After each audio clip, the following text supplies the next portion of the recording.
할렐루야. 오늘도 가정 기도회로 나오신 믿음의 가정 가운데 하나님의 한량없는 은혜와 복이 가득하시길 바랍니다.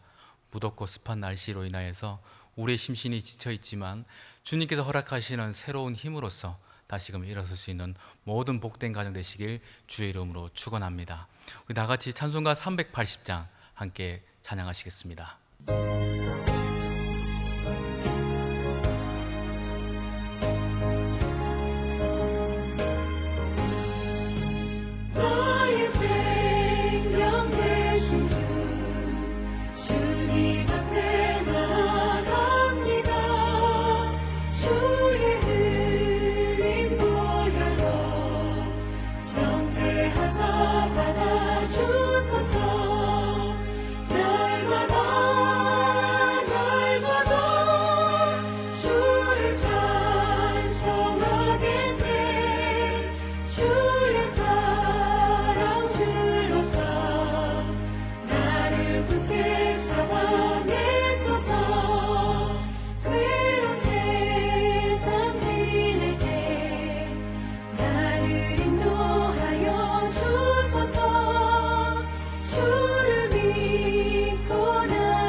이 시간 우리에게 주시는 하나님의 말씀은 요한복음 11장 39절에서 44절입니다. 이 말씀을 봉독할 때 살아계신 하나님의 음성을 들으시길 바랍니다. 예수께서 이르시되 돌을 옮겨 놓으라 하시니 그 죽은 자의 누이 마르다가 이르되 주여 죽은 지가 나흘이 되었음에 벌써 냄새가 나나이다. 예수께서 이르시되 내 말이 내가 믿으면 하나님의 영광을 보리라 하지 아니하였느냐 하시니 돌을 옮겨 놓으니 예수께서 눈을 들어 우러러 보시고 이르시되 아버지여 내 말을 들으신 것을 감사하나이다. 항상 내 말을 들으시는 줄 내가 알았나이다. 그러나 이 말씀 하옵는 것은 둘러선 무리를 위함이니 곧 아버지께서 나를 보내신 것을 그들로 믿게 하려 함이니이다. 이 말씀을 하시고 큰 소리로 나사로야 나오라 부르시니 죽은 자가 수족을 배로 동인 채로 나오는데 그 얼굴은 수건에 쌓였더라. 예수께서 이르시되 풀어놓아 다니게 하라 하시니라. 아멘. 우리 기독교 신앙의 뿌리, 그 뿌리라 하면 다른 것이 아닌 부활에 있다 할 수 있습니다. 우리 신앙의 시작과 결론 또한 다른 것이 아닌 부활이기 때문입니다. 혹자는 기독교의 가장 큰 절기는 크리스마스가 아니냐 말할지 모르나 크리스마스도 이 부활이 없으면 아무런 의미가 없습니다. 그래서 우리는 그 어떤 것보다 부활 신앙을 우리의 삶과 우리의 신앙 가운데 잘 갖추고 살아가야 합니다. 만약 부활이 우리에게 없다면 우리의 신앙의 가치는 무엇이라고 할 수 있겠습니까? 또 다른 목적이나 이유가 있을까요? 있다면 그것은 잘못된 방향으로 가고 있다 할 것입니다. 바울은 우리의 신앙에 있어 부활의 가치가 어떤 의미인지를 고린도전서 15장 14절에서 이렇게 설명합니다. 14절입니다. 그리스도께서 만일 다시 살아나지 못하셨으면 우리가 전파하는 것도 헛것이요 또 너희 믿음도 헛것이며.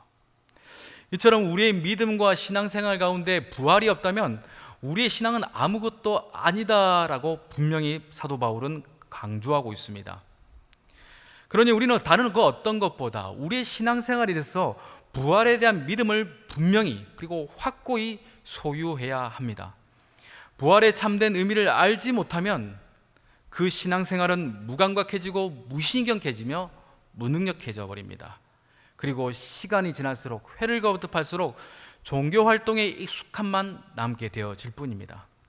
그래서 우리는 다른 어떤 체험이나 혹은 성경적 배움, 지식보다도 부활에 대한 소망과 확신과 그리고 믿음을 그리고 갈망을 가져야 할 것입니다. 요한복음은 7가지의 표적을 통해서 예수님이 어떤 분이신지를 우리에게 설명해 주고 있습니다. 이 7가지의 표적 가운데 마지막인 화룡점정이라 할 수 있는 오늘의 표적, 이 표적이 바로 나사로의 부활 사건입니다. 그래서 다른 어떤 표적보다 나사로의 표적은, 이 부활의 표적은 중요한 의미를 저와 여러분에게 전달해 주고 있습니다. 요한복음 전체에 있어서 11장은 끝으로 예수님은 본격적인 십자가와 부활의 사역에 들어가시게 됩니다. 그래서 나사로의 부활 사건은 그동안 수없이 말씀하신 복음의 핵심이 무엇이며 그 복음의 결정이 무엇인지를, 그리고 증명하는 것이 무엇인지를 우리에게 잘 보여준다 말할 수 있습니다. 더 나아가서 나사로의 부활 사건은 예수님의 부활 이후에 부활하실 예수님의 모습들을 예표하는 중요한 역할을 또한 감당한다 말할 수 있습니다. 예수님이 우리에게 말씀하시고 보여주신 부활의 능력은 실로 엄청난 것이죠. 부활하기 직전에 나사로의 상황 그리고 그 주변의 상황들을 보면 예수님을 통해서 만나게 되어지는 이 나사로의 부활 사건이 얼마나 놀라운 것인가를 우리는 깨닫게 됩니다. 예수님이 베다니에 있는 나사로의 집에 도착하셨을 때 이미 나사로는 죽은 상태였습니다. 죽은 지가 나흘이 지난 상태였죠. 죽은 지가 나흘이 지나버렸다는 것은 무슨 의미입니까? 그 시신이, 그 시체가 썩기 시작했고 또한 강한 악취가 나기 시작한 상황이라는 것입니다. 유족들이 가질 수 있는 그 작은 일만의 가능성도 이제는 모든 것이 사라져버렸다라고 말할 수 있는 것입니다.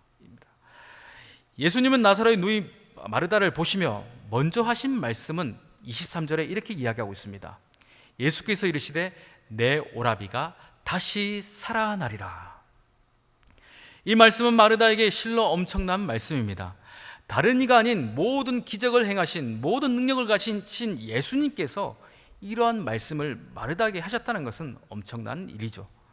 즉 그 이후에 이와 같은, 즉 오라비가 다시 살아나는 그 일들을 친히 일으켜 주겠다, 해 주겠다라는 약속의 말씀인 것입니다. 그러나 믿음이 좋았던 마르다도, 그 마르다도 예수님의 말씀을 이렇게 이해해버립니다. 24절의 말씀입니다. 마르다가 이르되 마지막 날 부활 때는 다시 살아날 줄 내가 아나이다. 마르다는 예수님의 말씀이 지금이 아닌 훗날, 그 영원한 때에 부활이 일어나는 그때에 일어날 것이라고 믿습니다라고 말합니다. 마르다는 부활을 부정하지 않았습니다. 확실히 믿고 있습니다. 그 부활의 사건 분명히 일어날 거예요. 그러나 지금이 아닌 그때에, 그 마지막 부활의 때에 일어나게 될 줄 믿습니다라는 의미로 말하는 것입니다. 이는 예수님의 말씀을 표면적으로는 잘 듣고 또한 잘 이해했습니다. 그러나 주님께서 그때 그 마르다에게 주신 그 말씀 그대로 믿기보다는 자기 자신의 이성과 상황 그리고 판단, 이미 죽어버린 지 사흘이 지난 오라버니를 바라보면서 그 마음속에 드는 믿음이, 지금은 부활의 때가 아니라 나중에 부활의 때가 있겠구나라고 마르다는 고백하게 되어지는 것입니다. 그래서 우리는 여기서 분명히 짚고 넘어가야 될 일들이 있습니다. 각자에게 주어진 부활은 언제 일어나는 것입니까? 언제 일어났다고 성도님들은 믿고 계십니까? 언제 일어날지도 모르는 주님이 분명 마지막 그 어느 때 일어날 것인데 그때 일어날까라고 우리 혹시 생각하고 있지는 않습니까? 그렇지 않습니다.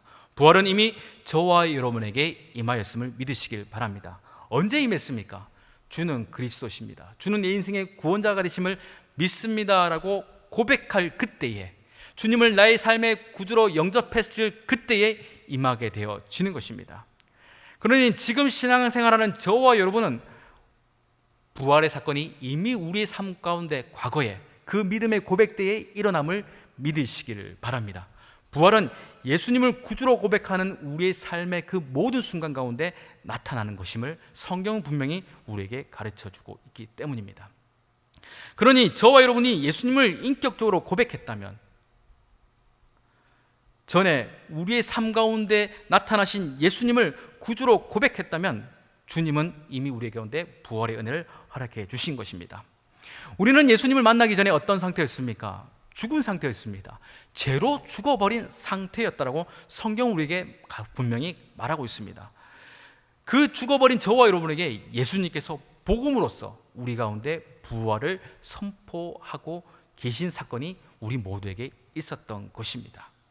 질문합니다.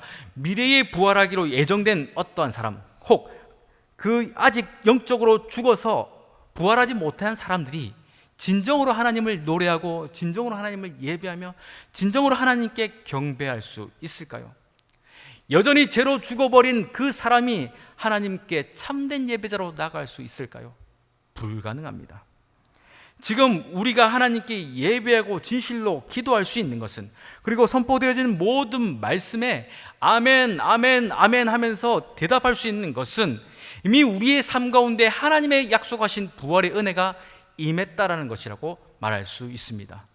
예수님을 구주로 영접하셨습니까? 그분을 구주로 고백하십니까? 그렇다면 저와 여러분은 이미 부활한 사람들입니다.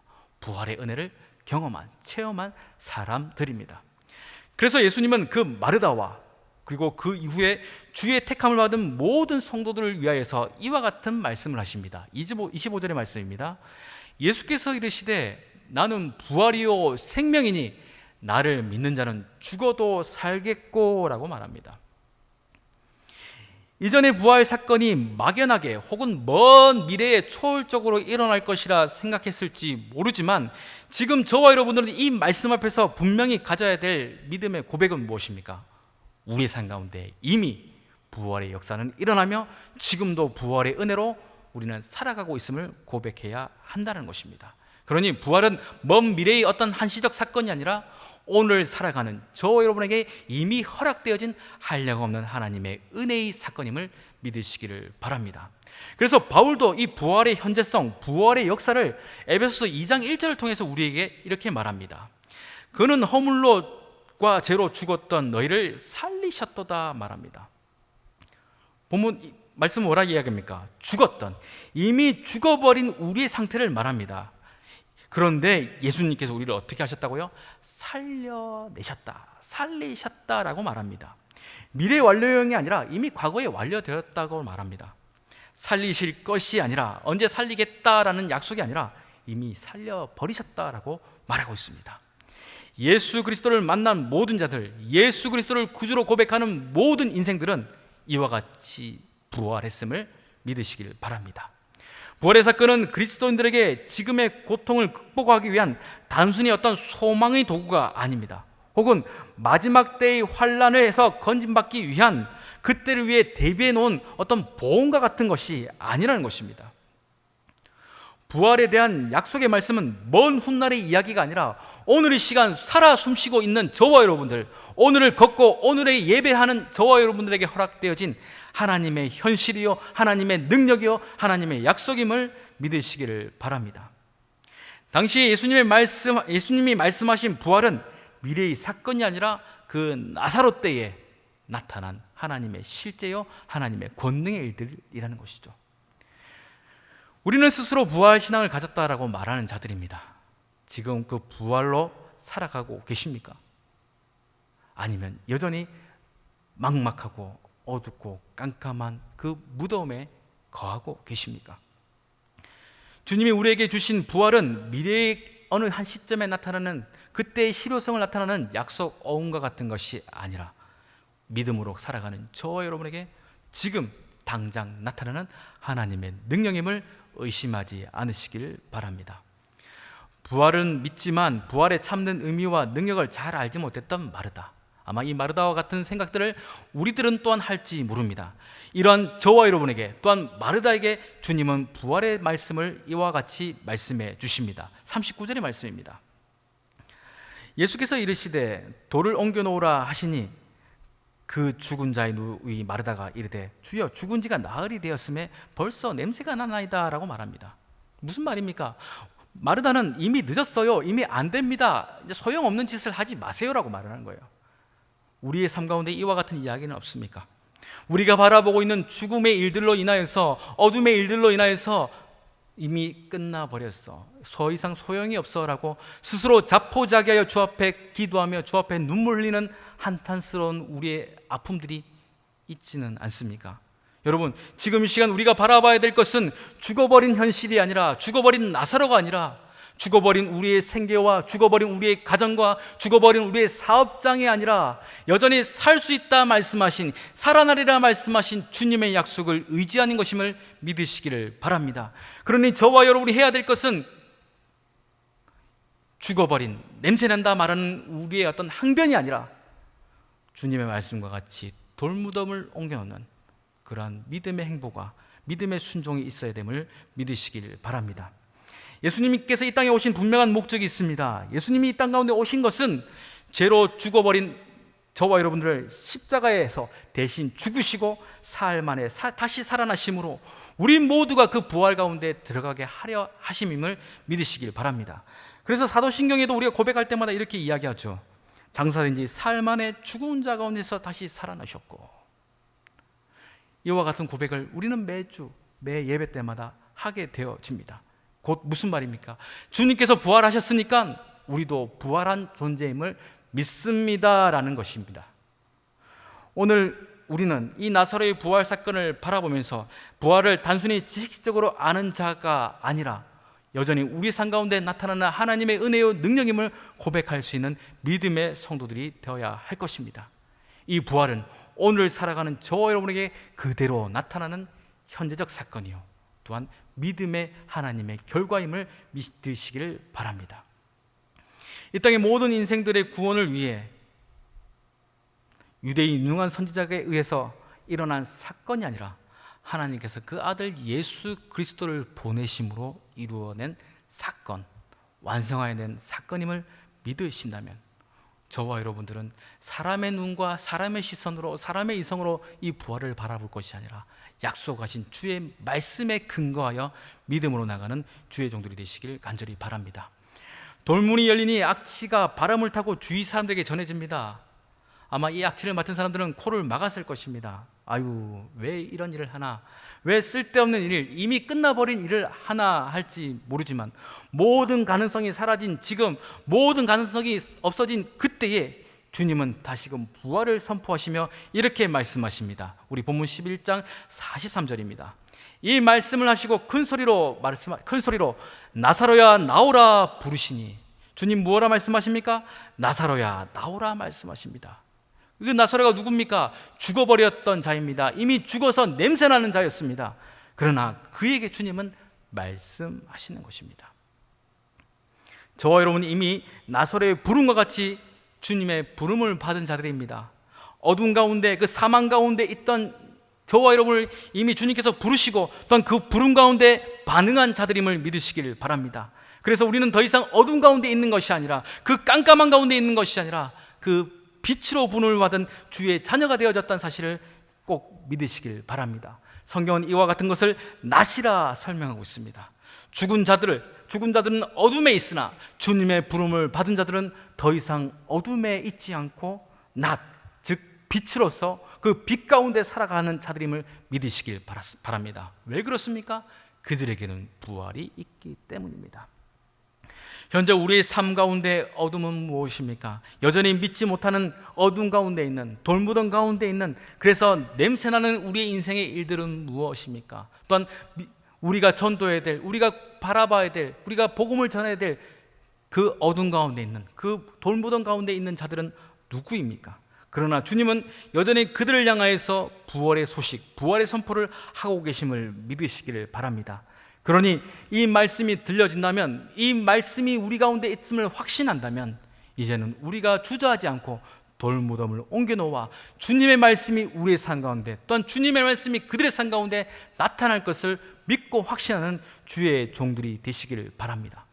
부활은 어떤 시점에, 어떤 미래에 일어나는 것이 아니라 믿음으로 나가는 저와 여러분에게 허락되어지는 하나님의 약속이요 하나님의 능력의 역사라는 사실을 믿어 의심치 않으신다면 이 말씀을 붙들고 주여 우리가 그 어둠에서 나가게 하여 주시옵소서, 주여 저들이 그 어둠에서 나가게 하여 주시옵소서라고 기도하실 수 있는 믿음의 가정들 되시길 주의 이름으로 축원합니다.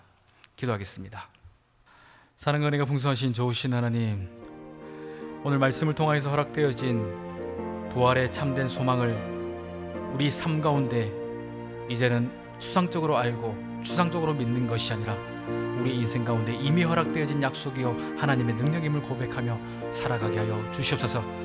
이제는 다시 어둠 가운데 있지 않게 해주시고 빛의 자녀로서 어둠의 그늘 가운데 다시금 자청하여 들어가는 어리석음이 있지 않도록 주님 붙들어 인도하여 주시옵소서.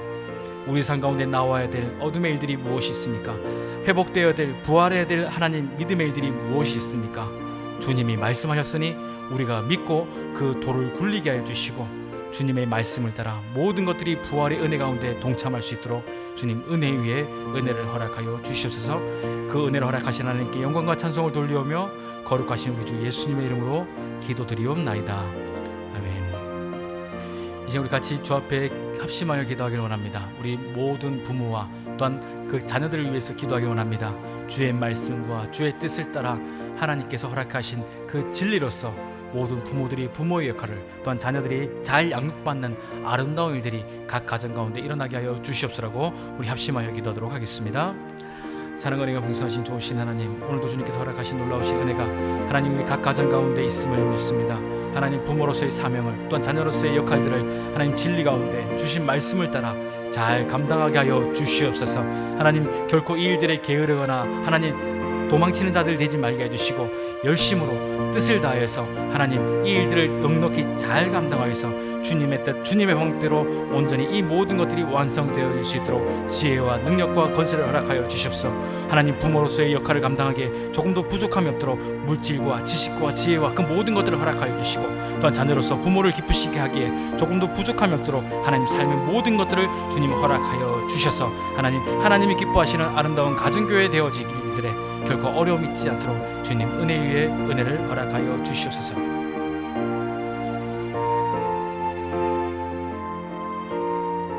또한 계속해서 기도하기를 원합니다. 다음 세대의 신앙을 위해서 같이 기도합시다. 하나님께서 허락하신 은혜가 이 다음 세대 가운데 또한 이 다음 세대가 주님의 말씀 가운데서 잘 자라서 이 사회 가운데 또한 주님의 나라 가운데 귀한 일꾼들로서 세워지게 하여 주시옵소서라고 우리 합심하여 같이 기도하도록 하겠습니다. 사랑과 은혜가 풍성하신 좋으신 하나님 우리 다음 세대를 위해서 같이 기도합니다.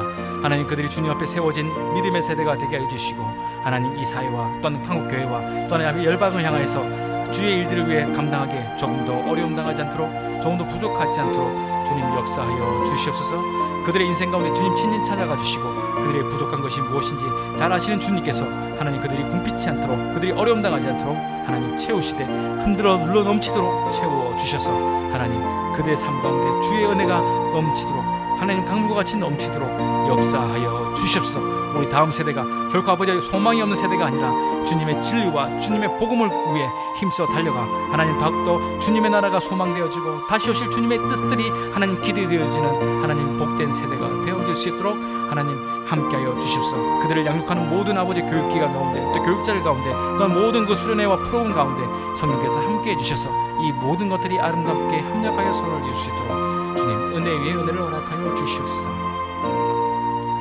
또 계속해서 우리 각 개인의 기도 제목을 가지고 또한 각 가정의 기도 제목을 가지고 합심하여 기도하도록 하겠습니다.